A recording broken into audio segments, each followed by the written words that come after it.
శ్రీమాత్రే నమః. కాకినాడలో చంద్రశేఖర్ అనే తండ్రి తన ఇద్దరు పిల్లల్ని అత్యంత దారుణంగా పాశవికంగా చంపేశాడు. ఎందుకు అంటే ఎప్పుడో 10-12 ఏళ్ల తర్వాత వాళ్ళ కెరియర్ ఎలా ఉంటుందో, వాళ్ళు ఈ పోటీ ప్రపంచంలో బతకగలరో లేరో అని ముందుగానే వాళ్ళని చంపేశాడు. ఎంతటి దారుణం అండి! ఈ వార్త విన్న దగ్గర నుంచి అసలు సమాజంలో ఏం జరుగుతోంది, ఎందుకు ఇలా ఉంటున్నారు అని చాలా బాధ కలిగింది. అసలు ఇటువంటి నిర్ణయం తీసుకోవడానికి అతను మానసికంగా పిచ్చివాడు కాకపోతే ఇంకేమవ్వాలి? చక్కటి భార్య, చక్కగా ఇద్దరు పిల్లలు, సొంత ఇల్లు, 1,50,000 జీతం ఏం కావాలండి జీవితానికి? వస్తున్నది చాలదు, ఇంకా ఏదో కావాలి. లేదా ఎప్పుడో 10-12 ఏళ్ల తర్వాత జరగబోయే దాని గురించి ఇప్పుడే ఆలోచించుకుంటూ పిల్లల ప్రాణాలను తీసిన మూర్ఖుడు, పిచ్చివాడు. ఇంత దారుణంగా అనాల్సిన అవసరం ఎందుకు వచ్చిందంటే అంత దారుణమైనగా అతను ప్రవర్తించాడు కాబట్టే. పోలీసులు కూడా విస్తుపోతున్నారు. అతను సూసైడ్ నోట్ లో కూడా భార్య చాలా మంచిదంటాడు, పిల్లలు చాలా మంచివాళ్ళని చెప్పి అతను చెప్పిన కారణం వింటేనే పిచ్చివాడు అని స్పష్టంగా తెలుస్తుంది. 1,50,000 జీతం ఉన్న వ్యక్తి, సొంత ఇల్లున్న వ్యక్తి, పిల్లలు ఇంకా ఎప్పుడో ఏమవుతారో అనుకుని ఇలా చేయడమా? అసలు కొంతమంది పేరెంట్స్ ఆలోచనలు చూస్తుంటే భయంకరంగా ఉన్నాయండి. అయితే పిల్లలు చాలా నలిగిపోతున్నారు. లేదా కొందరు అతి గారాబం చేసి ఆ పిల్లల్ని ఏమీ అనకుండా వాళ్ళు అడిగిన ప్రతిదీ ఇచ్చి వాళ్ళని చెడగొడుతున్నారు. పిల్లలు అలా అవుతున్నారంటే దానికి కారణం పేరెంట్స్దే. పిల్లల్ని తప్పు పట్టడానికి ఎలా ఉంటుంది? పుట్టగానే ప్రతి పిల్లలు అమాయకంగానే ఉంటారు. వాళ్ళకేం తెలుస్తుంది? పెంచిన తల్లిదండ్రులు చేసే తప్పే కదా ఇదంతా. నా జీవితంలో నేను చెప్పే ఉదాహరణ చూడండి. నేను చిన్నప్పుడు 9th క్లాస్ వరకు పల్లెటూరులో చదువుకున్నాం. గవర్నమెంట్ స్కూల్లో తెలుగు మీడియంలో చదువుకున్నాం. ఈ రోజు వేరే దేశాల్లో సాఫ్ట్వేర్ ఇంజనీర్లుగా ఉద్యోగాలు చేస్తున్నామంటే మేమేం చదువుకోలేదా? మేము చదువుకున్న గవర్నమెంట్ స్కూల్స్ గానీ ఆ చదువు గానీ వ్యర్థమా? మాతో పాటు చదువుకున్న ఒక అబ్బాయి 9th క్లాస్ వరకు చదివిన తర్వాత నేను చదవలేను, నాకు ఈ చదువు వద్దు అంటూ తండ్రికి చెప్తే తండ్రి అతను పౌరోహిత్యంలో పెడితే ఇప్పుడు అద్భుతంగా పౌరోహిత్యం చేసుకుంటూ 2 ఇళ్ళు కట్టుకుని అద్భుతమైన జీవితాన్ని గడుపుతున్నాడు. ఇక మాతో పాటు ఇంజనీరింగ్ చదువుకున్న ఒక అబ్బాయి ఫస్ట్ ఇయర్ లో అన్ని సబ్జెక్ట్స్ ఫెయిల్ అయిపోయాడు. సెకండ్ సెమ్, ఫస్ట్ సెమ్ లో కొన్ని సబ్జెక్ట్స్ ఫెయిల్ అయ్యాడు. థర్డ్ ఇయర్ కి వచ్చేసరికి 1-2 సబ్జెక్ట్స్ ఫెయిల్ అయ్యాడు.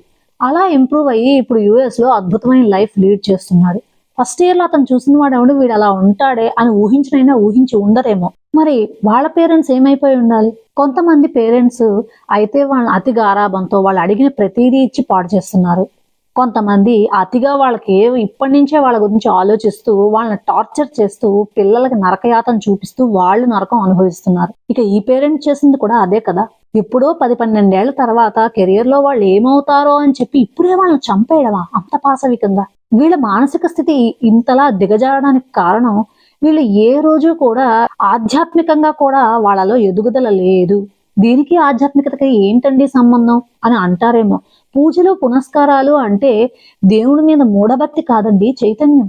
ఒకప్పుడు మన పురాణాల్లో, ఇతిహాసాల్లో అంతెందుకండి, భగవద్గీతలో శ్రీకృష్ణుడు చెప్పింది ఏంటి? నువ్వు నీ కష్టం నువ్వు పడు, నీ ఎఫర్ట్స్ నువ్వు ఇవ్వు, ఫలితం గురించి ఆలోచించొద్దు. అరే అత్యంత గొప్ప గొప్పగా ఎదిగిన వాళ్ళందరూ మేము భగవద్గీతనో లేకపోతే హిందూ పురాణాల్లో ఫాలో అవ్వడం వల్లే ఈ స్థితికి వచ్చామని చెప్తున్నారు కదా. ఎవరి దాకో ఎందుకు?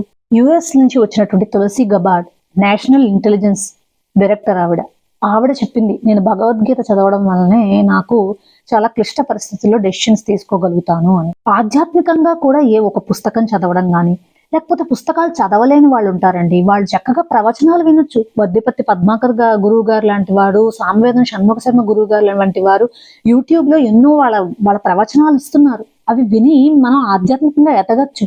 మనం కష్ట సమయాల్లో ఎలాంటి డెసిషన్స్ తీసుకోవచ్చో వాటి ద్వారా ఎన్నో తీసుకుంటున్నాం. కానీ తల్లిదండ్రులు ఏమైపోతున్నారంటే ప్రతి క్షణం బయట ప్రపంచంలో ఎవరో ఒకరితో పోల్చుకుంటూ ఉండడం, వాళ్ళకంటే మనం ఎక్కువగా ఉండాలనుకుంటూ ఉన్నాము. దాని ద్వారా వాళ్ళు సఫర్ అవ్వడం, పిల్లల్ని టార్చర్ చేయడం. నా జీవితంలోనే ఒక ఉదాహరణ. మా పాప చాలా చిన్న పిల్ల, ఫస్ట్ స్టాండర్డ్ యూకేజీ చదువుతున్న వయసులో ఫ్యాన్సీ డ్రెస్ కాంపిటీషన్స్ అయ్యేవి వాళ్ళ స్కూల్లో. మా పాప ఎప్పుడు సెకండో థర్డో వచ్చేది. అసలు కాంపిటీషన్ లో ఫస్ట్ రావాలి అనేది నా మోటో కానే కాదు, పార్టిసిపేట్ చేయడం అంతే. ఏ నేషనల్ లీడర్స్ గానీ లేకపోతే అలాంటివి వేయించేదాన్ని నేను, అలాగే వేసేది కూడా తనతో పాటు ఒక అమ్మాయి ఎప్పుడు కాంపిటీషన్స్ లో ఫస్ట్ ప్రైజ్ వచ్చేది. ఆ అమ్మాయికి ఎల్కేజీ యూకేజీ అన్నిట్లో ఫస్ట్ ప్రైజే. సెకండ్ క్లాస్ లో ఆ అమ్మాయికి కాకుండా మా అమ్మాయికి ఫస్ట్ వచ్చింది, ఆ అమ్మాయికి థర్డ్ వచ్చింది. దాంతో ఆ అమ్మాయి వాళ్ళ పేరెంట్స్, మరీ ముఖ్యంగా వాళ్ళ అమ్మ చేసిన టార్చర్ ఆ పిల్లని ఆ అమ్మాయి క్లాస్కి వచ్చి మా అమ్మాయితో చెప్పి అమ్మ నన్ను రోజు తిడుతోంది అని ఏడ్చిందట. పేరెంట్స్ ఏం ఆలోచిస్తున్నారు, ఎందుకు అంత టార్చర్ పెడుతున్నారు నాకు అర్థం. నాకు జాలేసింది పాపం ఆ పాపను చూసి. అయ్యో ఆ పాపకే ఫస్ట్ వచ్చేస్తే బాగుండేది కదా అని అనుకున్నాను, నిజంగా చెప్తున్నా. అంతేకాదు, ఒక్క మార్క్ తక్కువ వచ్చినా మా అమ్మాయి కంటే తక్కువ వచ్చింది, నా కూతురికి ఫస్ట్ రాలేదు అని అసలు ఆ తల్లి చేసే టార్చర్ వల్ల ఆ పిల్ల ఏమై ఉంటుందో ఇప్పుడైతే నాకు తెలియదు. కానీ ఒకటి రెండు కాదు, ఇలాంటి ఇన్సిడెంట్స్ తలుచుకుంటూనే ఉంటే ఏంటి పేరెంట్స్ ఏం చేస్తున్నారు, పిల్లల్ని ఎందుకు ఇట్లా టార్చర్ పెడుతున్నారు అనిపిస్తుంది. మరికొందరు అతి గారాబంతో వాళ్ళని ఏమీ అనకుండా చెడగొడుతున్నారు. కొందరు ఇలా ప్రతిరోజు ప్రతిదానికి పక్కవాడితో కంపేర్ చేసి టార్చర్ చేస్తున్నారు. కంపేర్ చెయ్యకూడదు నేను అంటున్నానండి. స్పర్ధయా వర్ధతే విద్య అంటారు. అంటే విద్యలో పక్కవాడి కంటే ఎక్కువ రావాలి అని కాదు. అరే పక్కవాడి జ్ఞానం కంటే మనకి జ్ఞానం రావాలి అనుకుని చదువుకోవాలి, మన జ్ఞానాన్ని పెంపొందించుకోవాలి అని అనుకోవాలి. మార్కుల కోసం కాదు, జ్ఞానం కోసం చదువుకో అని చెప్పాలి. అసలు ఈ కాలం తల్లిదండ్రులు ఇద్దరు వచ్చి ఎవరి ఫోనుల్లో వాళ్ళు బిజీ, పిల్లలు టీవీలో బిజీ లేదా ఫోన్లో బిజీ. తల్లిదండ్రులు కలిసి పిల్లలతో పాటు టైం స్పెండ్ చేసేది అసలు ఉండటమే లేదు. ప్రతిరోజు వాళ్ళకి చిన్న చిన్న కథల ద్వారా ఆధ్యాత్మికంగా వాళ్ళు ఎదిగేలాగా వాళ్ళకి మంచి మంచి కథలు చెప్పి, అసలు ఎంతవరకు ఎందుకు మన పురాణాల్లో ఉన్న కథలే పిల్లలకి చెప్తే చాలు, ఎక్కడవో కథలు చెప్పాల్సిన అవసరం లేనే లేదు. కొంత పెద్ద అయిన తర్వాత వాళ్ళకి భగవద్గీత లాంటి గ్రంథాలు చెప్పి వాళ్ళ కెరియర్ ని వాళ్లే డిజైన్ చేసుకునేలా కూడా చేయొచ్చు. ప్రతి దానిలో మనం ఇంకొకరితో కంపేర్ చేసుకోవాల్సిన అవసరం ఏముంది. ఇక ఈ చంద్రశేఖర్ అన్నతనికి సొంత ఇల్లు, 1,00,000 జీతం, చక్కటి భార్య, 2 పిల్లలు, ఏం తక్కువ, ఇంకా ఏదో తక్కువ నాకు ఇంకొకరి కన్నా అనుకుంటూ దానికోసం బెంగ పట్టుకుంటూ